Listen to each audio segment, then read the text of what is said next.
আসসালামু আলাইকুম। আমি বেলাল বেলাল পেজের নতুন ব্লগে আপনাদের সবাইকে স্বাগতম। কেমন আছেন সবাই? আজকে আমি চলে এসেছি আমার এক বন্ধু বড় ভাই রাসেল ভাই খামারে। আজকে আপনাদেরকে দেখানোর চেষ্টা করবো রাসেল ভাই খামারের বর্তমান অবস্থা। এই আর কি। আসসালামু আলাইকুম, আপনারা কেমন আছেন? হ্যাঁ, আলহামদুলিল্লাহ। ভাই আপনার আগে সম্পর্কে অনেক আগে শুনছি, অনেক প্রশংসা শুনছি।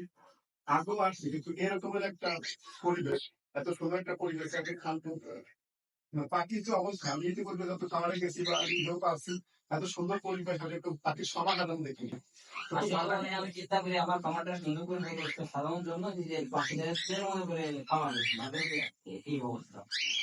মাশাআল্লাহ। তো আপনার এখানে কি কি ধরনের পাখি আছে? ভাই আমার এখানে আছে লুটিনো আছে, লুটিনো মিউটেশন আছে, অ্যালবিনো আছে আর বিপাইল আছে। লুটিনো আছে, অ্যালবিনো মিউটেশন আছে, বিপাইল আছে। এই প্রজাতি আছে, লুটিনোর ভিতরে লুটিনো পাল আছে। এই ভাই আমার ছোটখাটো খামারে। আপনার আপনার খামারে প্রথম শুরুটা কেমন ছিল? ভাই আমার এখানে প্রথম সোলা ছিল একদিন কভার করেছি। একজোড়া কভার থেকে শুরু করে মাসাল্লাহ এই পর্যন্ত। মানে কখনো রাখতে হয় না যে আপনি হতাশ হয়ে পড়ছেন, অনেক বাচ্চা মারা যাচ্ছে? হ্যাঁ, এরকম তো অবশ্যই হয়েছে এবং সবসময় মোটামুটি আমাদের মধ্যে এরকম হয় যে পাখি প্রথম দিকে আসলে বোঝার সমস্যা হয়, প্রথম দিকে তাদের দেখাশোনার সমস্যা হয়। এরকম কিন্তু আমার খামারে হয়েছে। অনেক সময় দেখা যাচ্ছে বাচ্চা আমি বোঝাতে পারিনি, বাচ্চাগুলো মারা গেছে। এখন মোটামুটি মাসে আমার খামার থেকে প্রতি পেয়ার থেকে 4টা বাচ্চা ধরে থাকে যে বাচ্চা আসে। আসলে আমাদের একটা ভুল ধারণা আছে যে যখন একটা প্রবলেম হয় আমরা প্রোগ্রামের কল্পনা করে অনেক জায়গায় আমাদের পাখি পালা বা আগাম বিপদের যে কোনো সমস্যাকে ওই সময় শেষ করে দিই। মনে মনে হয় যে আর আপনার হওয়া শুরু হচ্ছে। এই জিনিসটা একদমই ঠিক আপনি দেখুন, সেটা থেকে শিখে পরবর্তীতে বেটার কিছু করার ট্রাই করতে হ্যাঁ, হবে। তা তো অবশ্যই। সমস্যা থাকবে, সমস্যা লাইফে যেমন থাকে পাখির সেখানেও থাকবে।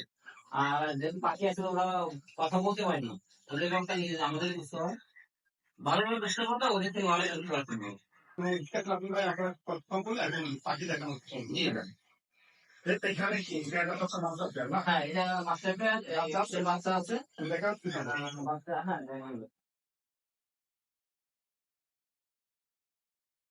মাশাআল্লাহ, মাশাআল্লাহ, মাশাআল্লাহ। হুম। এই যে ভাই এই পেয়ার থেকে 5টা বাচ্চা আসছে, 2টা বাচ্চা বিক্রি হয়ে গেছে আর 3টা বাচ্চা এখানে আছে।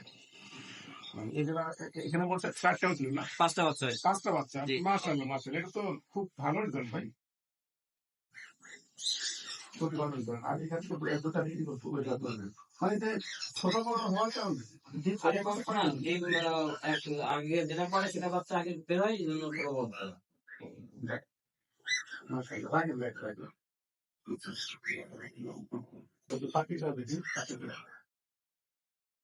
ভাই এটা হচ্ছে অ্যালবিনো পেয়ার না? জি ভাই, এটা albino পেয়ার। মাস্টার পেয়ার না ভাই? জি মাস্টার পেয়ার। এটা ব্রিডিং করার দেওয়া হয়েছে, খুব তাড়াতাড়ি ডিম মাশাআল্লাহ, মাশাআল্লাহ। আসলে রাত্রে এই কারণে একটু ভিডিও কোয়ালিটি খারাপ আসতেছে। ক্ষমা সুন্দর দৃষ্টিতে দেখবেন। আমি চেষ্টা করবো পরবর্তীতে দিনে এসে সুন্দর ভিডিও করার। এটাও মাস্টার পেয়ার না ভাই? জি। ভাই বাচ্চা কি আর আর কোনো ইসে আছে, বক্সে আছে? ভাই এইগুলা রেঞ্জ কেমন আছে ভাই? ভাই এগুলো এসে আসলে আমি দিয়ে ভাই ডিম বাচ্চা একবার করছে, আমি রেস্টে আছে। না, খুবই সুন্দর কোয়ালিটিফুল পাখি, মানে দুইটা পাখি সুন্দর, মেল ফিমেল বোঝাই করেনি এত সুন্দর। আসল ভাই, আমরা তো এখন অনেক পাখি দেখলাম, আসলে আপনার প্রতিটা পাখি খুব কোয়ালিটিফুল, খুবই কোয়ালিটিফুল। আমি ইতিপূর্বে এত সুন্দর পাখি, মানে হয়তো কেউ শখ করে 2-4টা পালে তার হেলথ ভালো হয়, কিন্তু এরকম এতগুলো পাখি থাকা সত্ত্বেও প্রতিটা পাখি বেশ হেলথ। আসলে পাখি সুন্দর পরিচর্যা করলে, তাদের খাবার দাবার যত্ন করলে, রোগ বালাই এগুলো ঠিকভাবে কেয়ার করলে তাদের সবগুলো ভালো হবে। তো ভাই এই যে এখান থেকে তো বাচ্চা সেল করেন না? জি জি, বাচ্চা ছেলে করে। বাচ্চা সেল করেন, তার মানে যদি কেউ চায়, ভিউয়ার্সরা কেউ চাইলে আপনার সাথে যোগাযোগ করলে বাচ্চা নিতে পারেন। দিতে পারবে। তো ধন্যবাদ রাসেল ভাই, আপনি অনেক সময় দিলেন আমাদেরকে। তো ইনশাল্লাহ পরবর্তীতে আবার আসবো। সে পর্যন্ত ভালো থাকবেন। আসসালামু আলাইকুম।